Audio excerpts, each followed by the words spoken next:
नमस्कार दोस्तों, स्वागत है आप सभी का। आप देख रहे हैं बिहार राज्य, आपके शहर ग्राम पंचायत की महत्वपूर्ण खबरें। जुड़े रहिए बड़े खबरों के साथ। केंद्र सरकार और बिहार के मुख्यमंत्री 2026 में कौन कौन सी बड़ी योजना और नियम लागू कर रहे हैं। 1 करोड़ युवाओं को नौकरी कब मिलेंगे?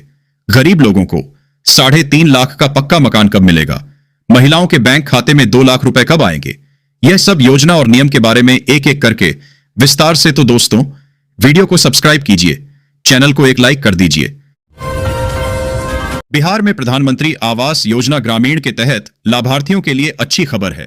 राज्य सरकार ने स्वीकृत आवासों के निर्माण हेतु 40,000 रुपए की पहली किस्त जारी करना शुरू कर दिया है। यह राशि सीधे लाभार्थियों के बैंक खातों डीबीटी में भेजी जा रही है। इसका उद्देश्य पक्के घर के निर्माण कार्य को गति देना है।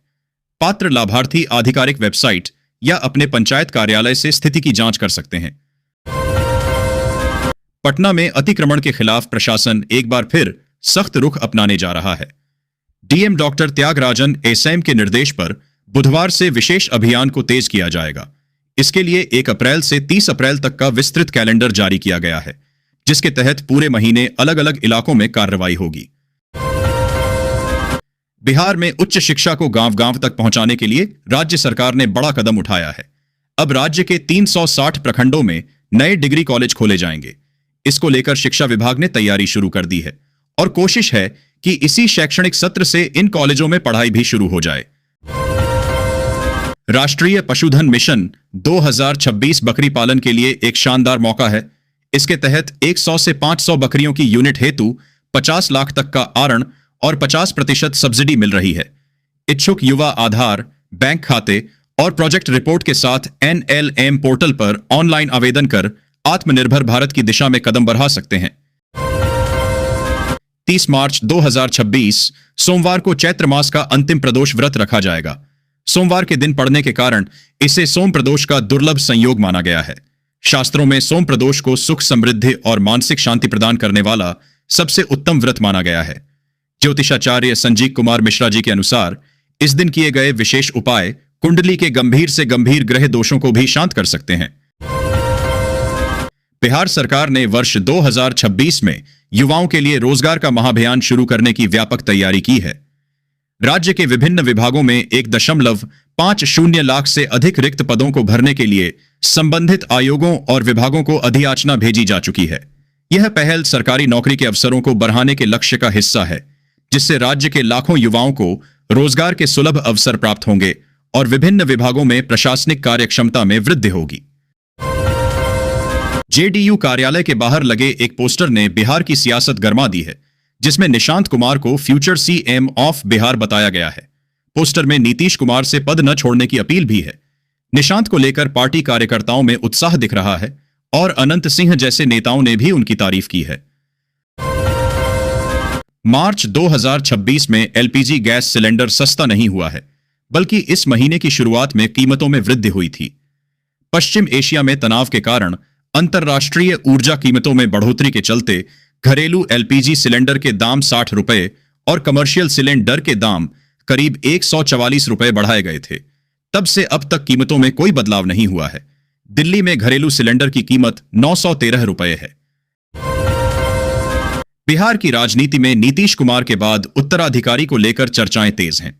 पूर्व सांसद आनंद मोहन ने हाल ही में मुख्यमंत्री के बेटे निशांत कुमार की राजनीति में एंट्री का स्वागत किया है। निशांत के अलावा आनंद मोहन ने भाजपा के दिग्गज नेता और वर्तमान उप मुख्यमंत्री सम्राट चौधरी का नाम भी चर्चा में रखा है। उन्होंने संकेत दिया है कि भविष्य के समीकरणों में सम्राट चौधरी एक प्रमुख चेहरा हो सकते हैं। आनंद मोहन का मानना है कि नीतीश कुमार के हटने की स्थिति में लव कुश समीकरण को साधे रखना एनडीए के लिए सबसे बड़ी चुनौती और प्राथमिकता होगी। बिहार के हड़ताली सीओ और राजस्व अधिकारियों पर दबाव और धमकी की घटनाओं पर राज्य सरकार ने कड़ा रुख अपनाया है।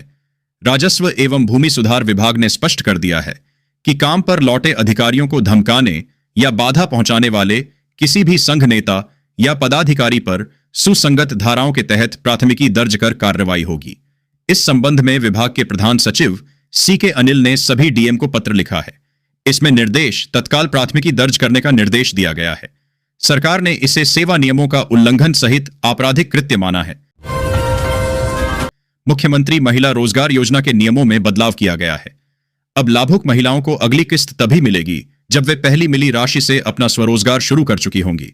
10,000 रुपए के सफल उपयोग का प्रमाण देने पर ही कुल 2 लाख रुपए की सहायता 5 चरणों में प्रदान की जाएगी। इस कार्य की सत्यता की जांच जीविका टीम द्वारा की जाएगी ताकि योजना का लाभ वास्तव में जरूरतमंद महिलाओं तक पहुंच सके। बिहार में जल्द ही गर्मी की छुट्टियों की शुरुआत होने वाली है। इससे पहले रेलवे ने राज्य को 3 नई ट्रेनों का गिफ्ट दिया है। रेलवे की ओर से इन तीनों ट्रेनों का टाइम टेबल भी जारी कर दिया गया है, लेकिन कब से ये ट्रेनें चलाई जाएंगी इसे लेकर डेट अब तक कंफर्म नहीं हो पाया है। इन ट्रेनों के चलने से बिहार के लोगों को सहूलियत मिल सकेगी। पटना नगर निगम के बजट का आकार साल दर दर बढ़ रहा है। बावजूद इसके जमीनी स्तर पर विकास की रफ्तार सुस्त पड़ी है। आगामी वित्तीय वर्ष 2026 से 27 के लिए निगम बोर्ड की विशेष बजट बैठक आज यानी 28 मार्च को होने जा रही है। इसमें करीब 2,914 करोड़ रुपए के प्रस्तावित बजट को अंतिम स्वीकृति दी जाएगी। यह पिछले साल से 59 करोड़ रुपए अधिक है। बिहार को लेकर पटना मौसम विज्ञान केंद्र ने अगले 2 दिनों के लिए चेतावनी जारी की है। 30 मार्च तक राज्य के कई जिलों में मौसम बदल सकता है। कुछ जगहों पर आंधी, बारिश, बिजली गिरने और तेज हवा चलने की संभावना है। उत्तर और मध्य बिहार के कई जिलों में ऑरेंज अलर्ट जारी किया गया है। इसका मतलब है कि लोगों को सतर्क रहने की जरूरत है। बाकी जिलों में येलो अलर्ट है, यानी मौसम खराब हो सकता है, लेकिन खतरा थोड़ा कम है। इस दौरान 40 से 50 किलोमीटर प्रति घंटे की रफ्तार से हवा चल सकती है और कहीं कहीं ओलावृष्टि भी हो सकती है। बिहार की सियासत में पावर शिफ्टिंग की घड़ी नजदीक है। अब महज 10 दिन शेष हैं। मुख्यमंत्री नीतीश कुमार बिहार की सियासत से अलग होने वाले हैं। इसके बाद वो केंद्र की राजनीति का हिस्सा बन जाएंगे। इस बीच राजपूतों के नेता माने जाने वाले पूर्व सांसद और बाहुबली नेता आनंद मोहन के बयान ने बिहार की राजनीति को गर्म कर दिया है। बिहार के सरकारी विद्यालयों में शिक्षा को आधुनिक और भविष्य के अनुरूप बनाने की दिशा में बड़ा कदम उठाया जा रहा है। अब कक्षा 8वीं से 12वीं तक के छात्र छात्राओं को आर्टिफिशियल इंटेलिजेंस की पढ़ाई कराई जाएगी। इसको लेकर राज्य सरकार ने सभी जिला शिक्षा अधिकारियों को निर्देश जारी कर दिए हैं और जल्द ही यह प्रोग्राम स्कूलों में लागू किया जाएगा। भोजपुरी अभिनेता और बीजेपी नेता दिनेश लाल यादव शुक्रवार को पटना पहुंचे, जहां उन्होंने मीडिया से बातचीत में कई मुद्दों पर खुलकर अपनी राय रखी।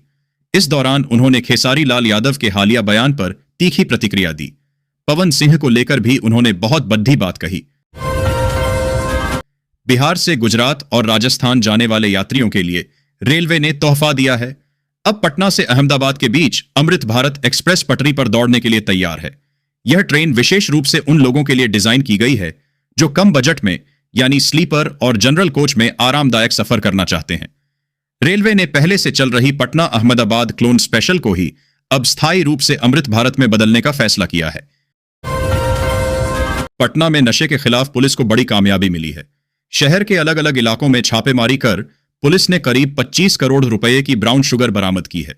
इस मामले में 2 लोगों को गिरफ्तार किया गया है। इस अवैध काम में एक पुलिस की भूमिका भी सामने आई है। मोकामा से जदयू विधायक अनंत सिंह एक बार फिर अपने अलग अंदाज को लेकर चर्चे में हैं। उनका एक वीडियो सामने आया है जिसमें वे पटना स्थित अपने आवास के बाहर काले रंग के घोड़े की लगाम थामे नजर आ रहे हैं। वीडियो में वे घोड़े को निर्देश देते दिख रहे हैं, चल तो घोड़ा चलने लगता है, फिर कहते हैं आगे बढ़ेच तो घोड़ा आगे बढ़ने लगता है। ईरान और मिडिल ईस्ट में जारी युद्ध का असर अब भारत के मजदूरों पर भी साफ दिखने लगा है। एलपीजी संकट के चलते दिल्ली, मुंबई, पुणे, हैदराबाद और पंजाब जैसे शहरों में काम करने वाले हजारों बिहारी प्रवासी मजदूरों की रोजी रोटी छिन गई है। हालात ऐसे हो गए हैं कि बड़ी संख्या में मजदूर ट्रेनों से वापस अपने गांव लौट रहे हैं। भागलपुर शहर और बाईपास को जोड़ने वाले भागलपुर गोराडीह मार्ग पर बौंसी रेल पुल संख्या 2 पर बन रहे रेलवे ओवरब्रिज के लिए रेलवे ने बेयरिंग फोर्स कैलकुलेशन को मंजूरी दे दी है। पूर्व रेलवे के मुख्य ब्रिज इंजीनियर ने यह तकनीकी स्वीकृति प्रदान की, जिससे परियोजना के निर्माण और मरम्मत कार्य को आगे बढ़ाने का मार्ग साफ हो गया है। बिहार के मुख्यमंत्री नीतीश कुमार की समृद्धि यात्रा खत्म हो गई है। इस दौरान उन्होंने राज्य भर में 15,000 करोड़ से ज्यादा की योजनाओं की शुरुआत की और हजारों परियोजनाओं का उद्घाटन किया। यह यात्रा उनके कार्यकाल की आखिरी बड़ी पहल मानी जा रही है। इससे विकास को नई गति मिली है। पटना पुलिस ने लंबे समय से फरार चल रहे जावेद शराफत अली खान को मुंबई से गिरफ्तार कर लिया है। आरोपी को ट्रांजिट रिमांड पर लेकर पटना लाया जा रहा है। जावेद बॉलीवुड के मशहूर म्यूजिक डायरेक्टर साजिद वाजिद का सौतेला भाई है। पुलिस ने इस संबंध की आधिकारिक पुष्टि कर दी है। मुख्यमंत्री नीतीश कुमार बिहार में अब महज 10 दिनों के मेहमान हैं। उन्हें राज्यसभा जाना है। दिल्ली जाने से पहले वे बिहार के मुख्यमंत्री की कुर्सी बीजेपी को सौंपने वाले हैं। मुख्यमंत्री की कुर्सी पर अगले कैंडिडेट के रूप में बीजेपी की ओर से फिलहाल सम्राट चौधरी आगे चल रहे हैं। लेकिन इस बीच अब तक का सबसे धमाकेदार बयान आया है, जो बिहार की राजनीति को में बड़े बवंडर खड़े कर सकता है। गर्मी की छुट्टियों में बढ़ती यात्रियों की भीड़ को देखते हुए भारतीय रेल ने खास कदम उठाया है। अब सूरत के उधना जंक्शन से हसनपुर रोड के बीच अनारक्षित स्पेशल ट्रेन चलाई जाएगी, जिससे खासकर उत्तर बिहार के यात्रियों को काफी राहत मिलेगी। बिहार के पश्चिमी चंपारण और उत्तर प्रदेश के बीच कनेक्टिविटी को एक नया आयाम मिलने जा रहा है। केंद्र सरकार ने NH 727 पर गंडक नदी के ऊपर 2 बड़े 4 लेन पुल बनाने का फैसला किया है। करीब 4,790.65 करोड़ रुपए की इस बड़े प्रोजेक्ट की शुरुआत इसी साल होने वाली है। चूंकि यह इलाका नेपाल सीमा के बेहद करीब है, इसलिए इन पुलों को सुरक्षा के लिहाज से भी बहुत अहम माना जा रहा है। बिहार में उच्च शिक्षा को गांव-गांव तक पहुंचाने के लिए राज्य सरकार ने बड़ा कदम उठाया है। अब राज्य के 360 प्रखंडों में नए डिग्री कॉलेज खोले जाएंगे। इसको लेकर शिक्षा विभाग ने तैयारी शुरू कर दी है और कोशिश है कि इसी शैक्षणिक सत्र से इन कॉलेजों में पढ़ाई भी शुरू हो जाए। बिहार की राजनीति से जुड़ी बड़ी खबर है। खबर यह कि राज्यसभा के लिए निर्वाचित नेताओं की शपथ को लेकर लंबे समय से चल रही अटकलों अब साफ हो रही है। माना जा रहा है 10 अप्रैल की तारीख लगभग तय हो गई है। खास बात यह है कि इस दिन बिहार के मुख्यमंत्री नीतीश कुमार भी राज्यसभा सदस्य के रूप में शपथ ले सकते हैं। ऐसे में इस बात का अंदाजा लगाया जा रहा है कि आने वाले 10 से 12 दिनों में बिहार के नए मुख्यमंत्री का भी शपथ होना है। मुख्यमंत्री नीतीश कुमार के बेटे निशांत कुमार को लेकर बिहार कांग्रेस ने बीजेपी पर हमला किया है। बिहार कांग्रेस के नेता और मीडिया विभाग के चेयरमैन राजेश राठौड़ ने शुक्रवार 27 मार्च 2026 को बयान जारी करते हुए कहा कि नीतीश कुमार निपट गए और अब उनके बेटे को बीजेपी निपटाना चाहती है। मुजफ्फरपुर में एक बार फिर कृषि विभाग में भ्रष्टाचार का बड़ा मामला सामने आया है। विशेष निगरानी इकाई ने रिश्वतखोरी के आरोप में प्रभारी जिला कृषि पदाधिकारी हिमांशु कुमार और उनके ड्राइवर रामबाबू राय को रंगे हाथ गिरफ्तार किया है। दोनों पर 50,000 रुपए की रिश्वत लेने का आरोप है। पोस्टमार्टम के बाद परिजनों द्वारा की गई गलत शिनाख्त ने पुलिस के सामने नई मुसीबत खड़ी कर दी है। मामला तब उलझा जब अंतिम संस्कार के बाद पता चला कि मृतक वह व्यक्ति नहीं था जिसे परिवार अपना समझ रहा था। अब पुलिस शव की असली पहचान सुनिश्चित करने के लिए DNA टेस्ट और लावा रिसों के रिकॉर्ड खंगाल रही है। साथ ही मृतक के वास्तविक परिजनों की तलाश में आसपास के जिलों और थानों को अलर्ट भेजा गया है। पौखाली नगर पंचायत पौखाली के वार्ड 2 स्थित मीरभिट्ठा गांव के समीप बूढ़ी कनकई नदी किनारे शवदाह गृह मुक्तिधाम शेड के निर्माण को लेकर नगरवासियों ने पहल शुरू कर दी है। शनिवार को नगर के सामाजिक कार्यकर्ता मुकेश कुमार राउत व बजरंगी ठाकुर ने ठाकुरगंज के विधायक गोपाल कुमार अग्रवाल से मुलाकात की और उन्हें एक आवेदन, जिसमें दर्जनों लोगों का हस्ताक्षर है, उसे सौंपकर शीघ्र शेड निर्माण की मांग रखी है। शुक्रवार की रात पोठिया प्रखंड में हुई भारी ओलावृष्टि और आंधी ने सैकड़ों एकड़ में लगी मक्का की फसल को पूरी तरह बर्बाद कर दिया है। कुसियारी और फाला समेत कई पंचायतों के किसानों के सामने अब आर्थिक संकट खड़ा हो गया है। प्रभावित किसानों और समाज सेवियों ने जिला प्रशासन से फसल के त्वरित सर्वे और उचित मुआवजे की मांग की है, ताकि कर्ज में डूबे किसानों को राहत मिल सके। पोठिया प्रखंड में हुई इस प्राकृतिक आपदा से किसानों को हुई क्षति अत्यंत चिंताजनक है। नुकसान की भरपाई के लिए आप कदम उठा सकते हैं। बिहार राज्य फसल सहायता योजना, इसके तहत प्रभावित किसान सहकारिता विभाग के पोर्टल पर पंजीकरण कर सहायता राशि पा सकते हैं। कृषि इनपुट अनुदान सरकार ओलावृष्टि को विशेष आपदा मानकर मुआवजा देती है। इसके लिए DBT एग्रीकल्चर पोर्टल पर आवेदन करना होगा। प्रक्रिया किसान तुरंत अपने क्षेत्र के कृषि समन्वयक या सलाहकार से मिले, ताकि वे क्षति का भौतिक सत्यापन, सर्वे कर रिपोर्ट आगे बढ़ा सकें। किशनगंज के जिलाधिकारी विशाल राज्य के अनुसार जिले में एलपीजी गैस की पर्याप्त उपलब्धता है और आपूर्ति सामान्य है। वर्तमान में 8,535 से अधिक सिलेंडरों का स्टॉक मौजूद है। उपभोक्ताओं को एजेंसी जाने की जरूरत नहीं है। 2 से 3 दिनों में सिलेंडर घर पहुंच जाएगा। शहरी क्षेत्रों के लिए 25 दिन और ग्रामीण क्षेत्रों के लिए 45 दिन की समय सीमा तय है। किसी भी शिकायत के लिए पर सुबह 7 से रात 9 बजे तक संपर्क करें। कालाबाजारी रोकने हेतु छापेमारी जारी है। प्रशासन ने अफवाहों से बचने की अपील की है। देवघर में निजीकरण और सरकारी विभागों में रिक्त पदों को भरने की मांग को लेकर विभिन्न कर्मचारी संगठनों और युवाओं ने लामबंद होकर आंदोलन की हुंकार भरी है। प्रदर्शनकारियों का कहना है कि निजीकरण से रोजगार के अवसर सीमित हो रहे हैं और वर्षों से खाली पड़ी डीढ़े पदों पर बहाली न होने से युवाओं में भारी आक्रोश है। उन्होंने चेतावनी दी है कि यदि सरकार जल्द ही ठोस कदम नहीं उठाती तो आंदोलन को और तेज किया जाएगा। बिहार की राजनीति से जुड़ी बड़ी खबर है। खबर यह कि राज्यसभा के लिए निर्वाचित नेताओं की शपथ को लेकर लंबे समय से चल रही अटकलों अब साफ हो रही है। माना जा रहा है 10 अप्रैल की तारीख लगभग तय हो गई है। खास बात यह है कि इस दिन बिहार के मुख्यमंत्री नीतीश कुमार भी राज्यसभा सदस्य के रूप में शपथ ले सकते हैं। ऐसे में इस बात का अंदाजा लगाया जा रहा है कि आने वाले 10 से 12 दिनों में बिहार के नए मुख्यमंत्री का भी शपथ होना है।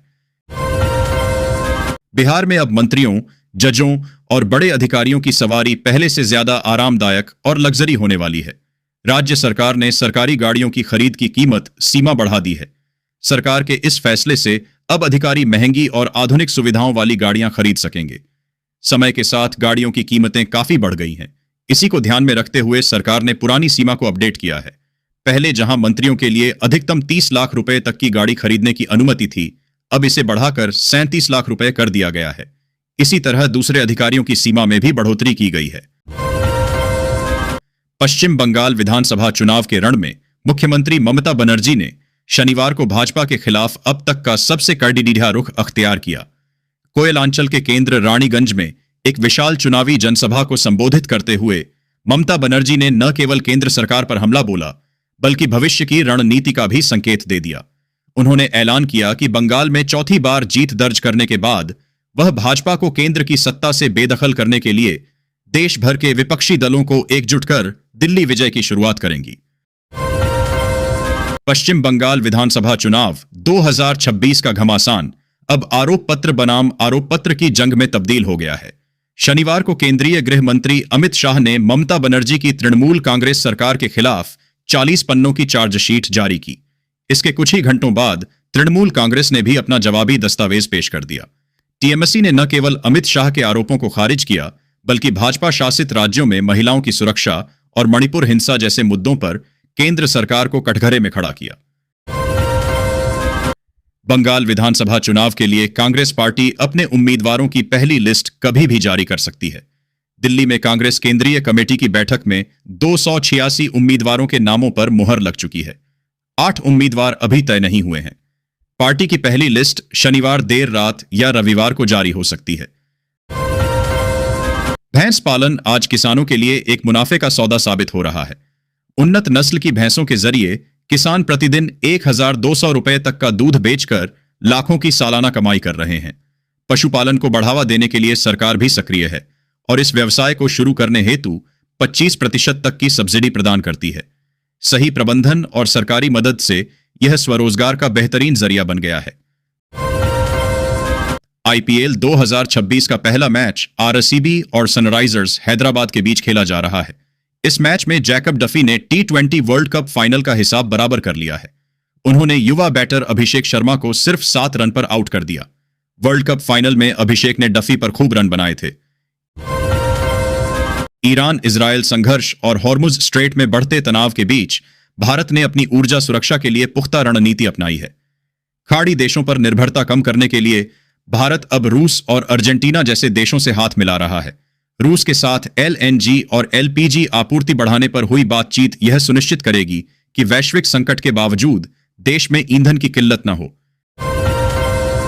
वित्त मंत्रालय ने बताया कि केंद्र सरकार राजस्व घाटे को पूरा करने के लिए 2026 से 27 की अप्रैल से सितंबर अवधि के दौरान प्रतिभूतियों के माध्यम से 8 लाख करोड़ रुपए जुटाने की योजना बना रही है। वित्तीय घाटे को पूरा करने के लिए वित्त वर्ष 2026 से 27 की पहली छमाही में सकल बाजार उधार 17.20 लाख करोड़ रुपए था। बजट पेश होने के बाद से राजकोषीय प्रतिभूतियों की अदला बदली की गई, जिससे सकल बाजार उधार घटकर 16.09 लाख करोड़ रुपए रह गया। बांग्लादेश इन दिनों गहरी मुसीबत में घिरा है। ईरान की अमेरिका और इजरायल के खिलाफ चल रही जंग और हॉर्मुज स्ट्रेट बंद होने की वजह से वहां पेट्रोल डीजल का संकट गहरा गया है। इस मुश्किल हालात में भारत ने एक बार फिर पड़ोसी देश की मदद में हाथ बढ़ाया है। भारत ने बांग्लादेश को अतिरिक्त 5,000 टन डीजल की सप्लाई की है। इस तरह हाल के दिनों में भारत से बांग्लादेश को कुल 15,000 टन डीजल मिल चुका है। कोलंबो, भारत ने श्रीलंका को डीजल और पेट्रोल भेजकर एनर्जी संकट से निपटने में मदद की है। भारत के इस फैसले की श्रीलंका के सांसद हर्षा डी सिल्वा ने जमकर तारीफ की है। सिल्वा ने कहा है कि पड़ोसी देश भारत ऐसे समय में हमें मदद भेज रहा है जब हमें इसकी बहुत ज्यादा जरूरत है। भारत ने पहले भी बुरे वक्त में श्रीलंका का साथ दिया है। ऐसे में श्रीलंका के लोगों को भारत और नरेंद्र मोदी का खुले दिल से स्वागत और शुक्रिया करना चाहिए। पिछले एक महीने से ईरान, इजराइल और अमेरिका के बीच जंग जारी है। एक ओर डोनाल्ड ट्रंप जीत का दावा कर रहे हैं, तो दूसरी ओर ईरान लगातार ट्रंप के बयान को खारिज करते हुए हमला जारी रखा है। इस बीच ईरान के अंग्रेजी अखबार तेहरान टाइम्स ने ट्रंप को चेतावनी दी है। कहा, अगर सैनिकों की तैनाती होती है तो अमेरिका के लिए ईरान कब्रगाह साबित होगा। बिहार बोर्ड 10वीं टॉपर 2026। बिहार बोर्ड 10वीं का रिजल्ट जल्द जारी होने वाला है। बीएसईबी ऑफिस की तरफ से टॉपर्स का वेरिफिकेशन लगभग शुरू हो चुका है। जैसे ही बोर्ड की तरफ से कॉल आया, बिहार के पूर्णिया की रहने वाली डिम्पी कुमारी के परिवार में खुशी का माहौल बन गया। डिम्पी ने बताया कि उनका नाम टॉपर्स की लिस्ट में शामिल हो सकता है। धनबाद के बलियापुर में शुक्रवार की घटना के बाद शनिवार को दहशत और सन्नाटे का माहौल रहा। साप्ताहिक बाजार से लेकर दुकानें तक बंद रहीं, लेकिन प्रशासन की मुस्तैदी ने शांति बनाए रखी है। रात भर चली छापेमारी और भारी सुरक्षा बलों की तैनाती के बीच कैसी है बलियापुर की वर्तमान स्थिति, देखिए ग्राउंड जीरो से हमारी यह रिपोर्ट। हनुमान जयंती का पर्व भगवान हनुमान की कृपा पाने का सबसे शुभ दिन माना जाता है। प्रसिद्ध वास्तु विशेषज्ञ डॉक्टर जय मदान के अनुसार हनुमान जी की कुछ विशेष तस्वीरें घर या ऑफिस में लगाने से जीवन में सफलता, सुरक्षा, आत्मविश्वास और कभी आपने देखा है कि अचानक आपके स्मार्टफोन के ऊपर नो सिम लिखा दिखाई पड़ता है, जबकि सिम कार्ड अभी भी अंदर ही है। ये नॉर्मल प्रॉब्लम कई लोगों को कंफ्यूज कर देती है, खासकर जब सब कुछ अभी तक सही काम कर रहा था। फोन एक्सपर्ट्स के मुताबिक इसके पीछे कुछ सिंपल कारण होते हैं, और अच्छी बात यह है कि ज्यादातर को आप खुद ही आसानी से फिक्स कर सकते हैं। आइए अब जान लेते हैं आखिर ये नो सिम क्यों दिखाई पड़ता है और इसे कैसे ठीक कर सकते हैं। मार्च का महीना अपने अंतिम पड़ाव पर है और अप्रैल दस्तक देने को तैयार है। ऐसे में भारतीय सर्राफा बाजार में सोने चांदी की कीमतों में परिवर्तन का क्रम जारी है। अगर आप आज सोना या चांदी खरीदने की योजना बना रहे हैं तो पहले भारतीय सराफा बाजार का ताजा भाव जान लीजिए। शनिवार सुबह सोना के दाम में 2,490 रुपये प्रति 10 ग्राम का उछाल आया है, जिसके बाद 24 कैरेट सोने के भाव 1,48,200 रुपये प्रति 10 ग्राम पहुंच गए हैं। वहीं चांदी में 5,000 रुपये प्रति किलोग्राम की बढ़त देखने को मिली है, जिसके बाद देश भर में चांदी का औसत भाव 2,45,000 रुपये प्रति किलोग्राम के आसपास ट्रेंड कर रहा है। इससे पहले शुक्रवार 27 मार्च 2026 को 24 कैरेट का सोना का दाम 1,45,730 रुपए और चांदी के भाव 2,40,000 रुपए प्रति किलो पर बंद हुआ था।